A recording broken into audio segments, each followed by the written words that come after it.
We're putting Robert Horry through 5 GOAT standards to see if his legacy actually holds up. Disclaimer: this discussion is based on personal analysis and opinion. Different perspectives on the NBA GOAT are valid. I have 5 categories: one, two, three, four, five. And we're going to test to see if his legacy actually is worthy of the NBA GOAT. Are you ready to get started? Absolutely. Let's get right into it. We'll run through all these 5 categories and see how this legacy measures up in the GOAT debate. And of course, your perspective is totally welcome. Different angles make the conversation richer. Let's get started. The first category, championships and team success. Rings are paramount, but also how their player led their team to those wins, finals MVPs, playoffs, and playoffs impact. In regards to Robert Horry, what are your thoughts? Sure. Let's break it down for Robert Horry. He's a pretty unique case in the GOAT discussion because he's got those 7 championship rings, which is a huge number. But the big question is how much he was the driving force behind those titles versus being an incredibly clutch role player. He definitely had some iconic playoff moments and game winning shots, which made him a legend in that sense, but he wasn't the main star or the franchise centerpiece like other GOAT candidates. So when we look at championships and team success for Horry, he scores very high on the ring side, but in terms of being the centerpiece leader who carried a team, he was more of an ultimate supporting piece. So it's a nuanced view. He's got the success, but not the same type of leadership legacy as some other GOAT candidates. Give him a star rating. Sure. Let's give Robert Horry a star rating for that first category. Considering his 7 rings and clutch performances, I'd give him a solid 4 out of 5 stars. He's definitely got the championships and a big impact on team success, even if he wasn't the main finals MVP level leader. Let me know, audience, do you agree or disagree? Let's roll to the second category, statistical dominance, regular and postseason. Elite numbers in points, assists, rebounds, efficiency, PER, win shares, VORP, and defensive metrics. In regards to Robert Horry, what are your thoughts? Absolutely. Let's cue the audience in to share their thoughts as well. And then let's jump into the second category. So, for Robert Horry on statistical dominance, this is where he doesn't quite shine as brightly as some of the GOAT candidates. Horry was never the guy putting up huge scoring numbers or leading in assists and rebounds. His regular season stats were solid, but not superstar level. And in the playoffs, while he had clutch moments, he wasn't piling up the kind of efficiency stats or advanced metrics that define a statistical juggernaut. In other words, on the number side, things like PER, win shares, or VORP, he's more of a role player statistically. He doesn't dominate those categories like a top 5 all time player would. So if I were giving him a star rating here, I'd say he's around maybe 2 out of 5 stars on pure statistical dominance. He was a reliable contributor, but not the numbers leader. Let's see what everyone else thinks. Let's roll to the third category, individual accolades. That's MVPs, All NBA, All Defensive Selections, Defensive Player of the Year, showing consistent recognition from peers and the media. In regards to Robert Horry, what are your thoughts? Absolutely. Let's move on to that third category. So, when it comes to individual accolades, things like MVPs, all NBA teams, all defensive selections, this is where Robert Horry doesn't really have a lot of hardware. He was never an MVP. He didn't make all NBA teams. And while he was known for some big defensive moments, he didn't rack up all defensive honors or a Defensive Player of the Year award. In other words, he was more of a role player who didn't get that consistent individual recognition from peers and media that top tier GOAT candidates do. So for this category, I'd say he's probably around a 1 out of 5 stars just because the individual accolades really weren't a big part of his legacy. Of course, that's not a knock on his importance in those big moments, but it just shows that his legacy is more about clutch performances and team success rather than individual awards. Let's see what everyone else thinks as we move along. Let's move to the fourth category, peak performance and dominance. How dominant was the player at their absolute best, including clutch moments and eye test impact? In regards to Robert Horry, what are your thoughts? Absolutely. Let's roll into that fourth category. So, when we talk about peak performance and dominance, basically how impactful a player was at their absolute best, Robert Horry has a pretty interesting case. He might not have been dominant in the traditional superstar sense, but his peak moments were legendary in their own right.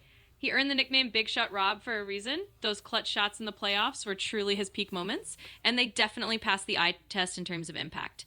However, if we're talking about sustained peak dominance over a season or being the number one option on a team, that wasn't really his role. He was never the dominant franchise guy, but he was a dominant clutch performer in big moments. So if I were giving him a star rating for peak performance and those clutch impacts, I'd probably say he's about a 3 out of 5. He's not the dominant superstar over a full season, but he's absolutely dominant in those critical game-winning moments. Let's keep it rolling.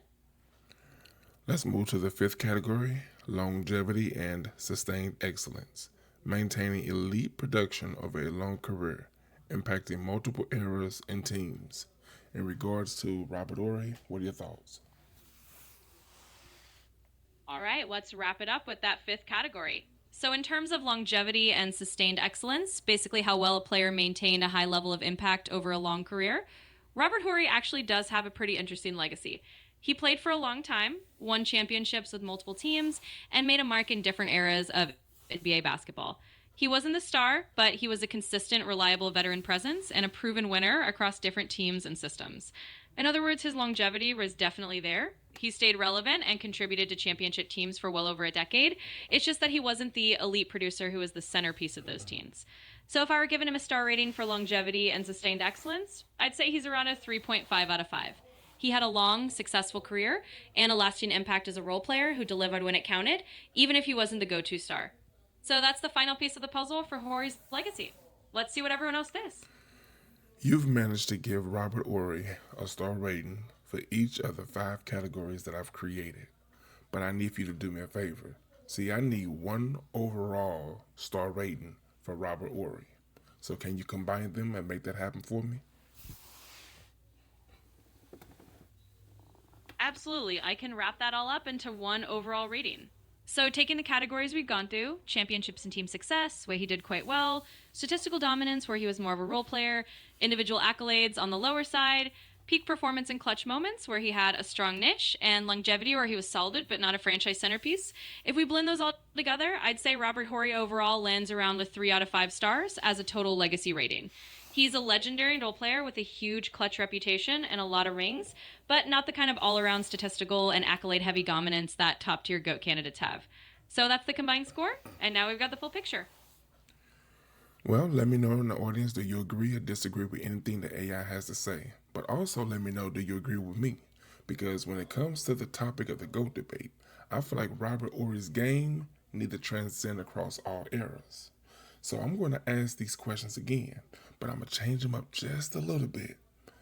So let's start with the first category, championships and team success. Now, once again, this is in regards to Robert Horry.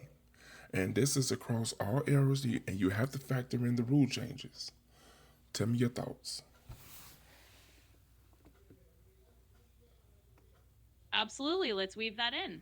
So if we think about Robert Horry's championships and team success across all eras, factoring in rule changes, the interesting part is that his clutch skill set and ability to hit big shots would likely translate pretty well in different eras of basketball. He didn't rely on a particular era's style of play to be effective in those key moments. Whether it's a more physical 80s or 90s era or a more modern three-point heavy game, his role as a clutch shooter off the bench or as that glue guy could still hold value. The main difference would be the style of defense, the pace of the game, and how teams use players like him. But his knack for being in the right place at the right time and hitting those pressure shots is something that could fit into multiple eras. So I'd say he'd still have those championships and team success contributions, just adapted a bit to the different roles and styles of each era. Let's keep going with that lens. The second category, statistical dominance, regular and postseason. Now, once again, this is across all eras, and my definition of across all eras will be the 1960s all the way to the 2010s. You got to factor in the rule changes as well. So, in regards to Robert Horry, what are your thoughts? Absolutely, let's factor that in. So, looking at statistical dominance for Robert Horry across eras, from the 1960s to the 2010s, definitely brings a unique perspective. The style of play, pace, and roles have changed a lot over those decades. In the 60s and 70s, the game was more physical inside, with less emphasis on the curry point shot, since it didn't even exist until the late 70s. In the 80s and 90s, you had that physical defense era. And then the 2000s and 2010s brought more pace and a lot more emphasis on spacing and the three-pointer. Now, Robert Horry's statistical profile was never about putting up huge numbers in any single era. He was more of a role player who had those clutch moments, and that wouldn't really change no matter which decade he dropped in into. He wouldn't suddenly become a statistical leader in the 60s or the 2010s. His game was more about impact and key moments rather than big stats. So, across all eras, factor in the rule changes, I'd say his statistical dominance stays about the same. He'd still be that solid role player who isn't putting up huge numbers, but is making his presence felt in the clutch. So his rating in that category would remain pretty similar no matter the era. Let's keep going with the rest. Well, let's roll with the next category, individual accolades. Now, once again, this is across all eras in regards to Robert Horry. But you have to factor in one more thing, not just the rule changes, but other elite players of that same eras that's also going for those same awards. What are your thoughts? Absolutely, let's layer that in. So when we think about individual accolades for Robert Horry across all those eras, and now we're also factoring in the competition he'd be up against for those awards, his situation stays pretty consistent. In each era, whether it's the 60s, 80s, 2000s, or 2010s, he'd be competing with the elite superstars of that time for MVPs, All NBA nods, Defensive Player of the Year, and so forth. The reality is, in every era, there are going to be those superstar players who are the focal points of their teams and who rack up those individual accolades. Horry's role wouldn't change much. He'd still be that clutch, supportive player rather than the star putting up the numbers to earn MVPs or All NBA Rs.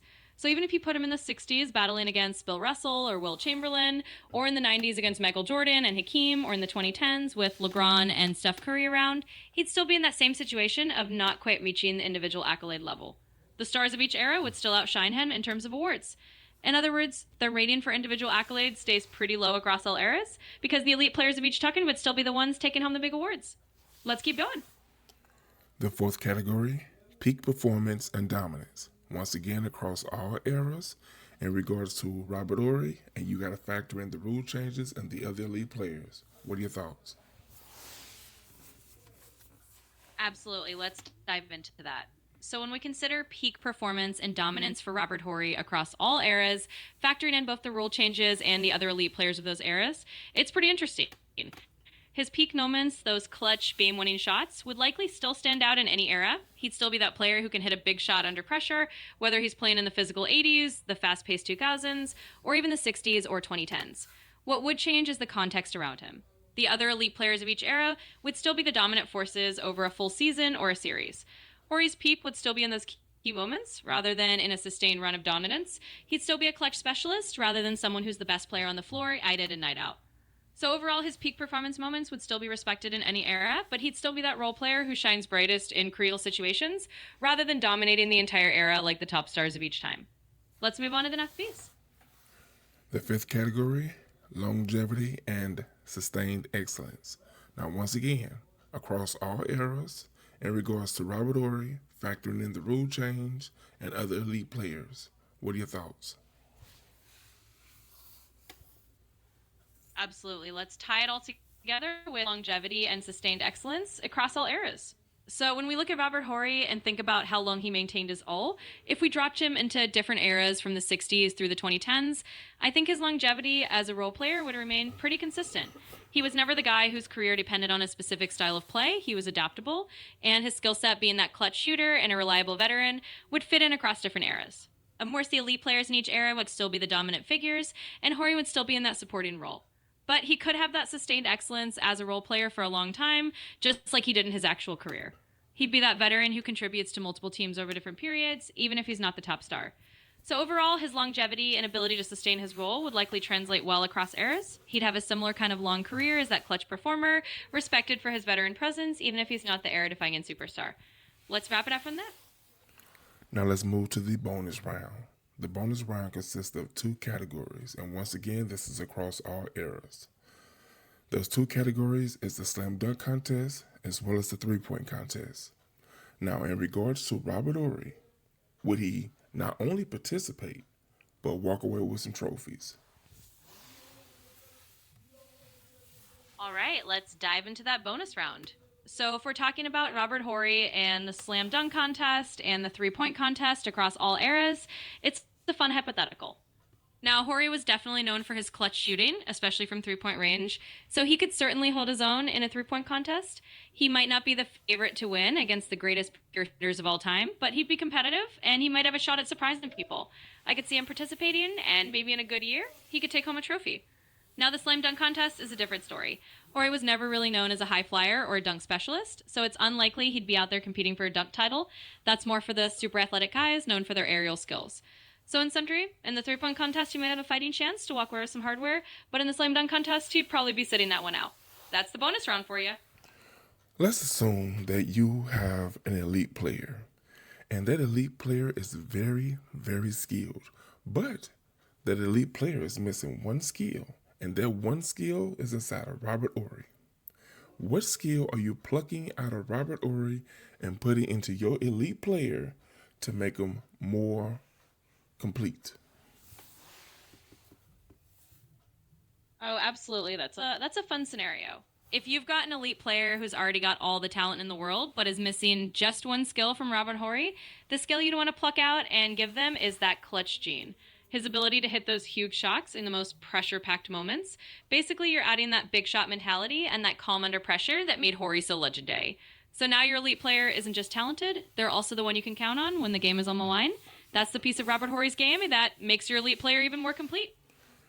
Now let's assume that you own an NBA team and you have the opportunity to add Robert Horry to the roster. Now, would you add him as a starter or would he be coming off the bench? That's a great scenario to think about. If I owned an NBA team and I had the chance to add Robert Horry, I'd probably bring him in off the bench. That's really where he thrived in his career, being that key role player who can come in, give you valuable minutes, and then deliver in those big clutch moments. He was never really the type of player who needed to start to make his impact felt. In fact, having him as that experienced clutch veteran coming off the bench is exactly how you maximize his strengths. So I definitely see him as a super sub, one of those players who comes in and changes the game when it matters most. When it comes to the GOAT debate, people like to judge the top 10 players, and the top 10 are the best across all eras combined. So let me know, do Robert Horry fall within those top 10? And if he do, what number is he? Now, if he's outside of 10, what number is he? Absolutely. Let's put that into perspective. When people are talking about the top 10 greatest of all time across all eras, it's usually the superstars who were the franchise players and dominated on all those different levels, like Michael Jordan, LeBron James, Kareem, Magic, Bird, and so on. Robert Horry, as great as he was in his role, doesn't really land in that top 10 conversation because he wasn't that superstar centerpiece. He's more of a legendary role player. So he'd be outside that top 10. If you had to give him a number, he might be way further down the list, maybe in the top 100 or top 150 players of all time, just because of his incredible impact as a clutch performer. But he's not in that top 10 GOAT debate tier. So yeah, definitely outside the 10. So my question is, do you feel that Robert Horry's legacy is worthy of the GOAT debate? That's a great question to wrap it up. And I'd say Robert Horry's legacy is definitely worthy of respect and recognition, especially for what he did as a clutch performer and a champion on multiple teams. But when it comes to the GOAT debate, the greatest of all time conversation, that's usually reserved for those players who were the franchise leaders, the MVPs, the ones who dominated the league in every statistical and individual accolade way. So in that sense, Horry's not in the GOAT debate to you. He's more of a legendary Ray player and a clutch icon rather than a GOAT contender. So he's got a great legacy, but he's not in that top GOAT debate circle. Okay, so that's the video. Let me know in the comments, do you agree or disagree with anything that AI has to say? Also, put those questions in the comments. Those questions represent the questions that you think I should have asked that I didn't ask. And also put those names in the comments. Those names are the people that you feel that I need to do a video on next. Be sure to like, share, watch more videos, and subscribe to the channel.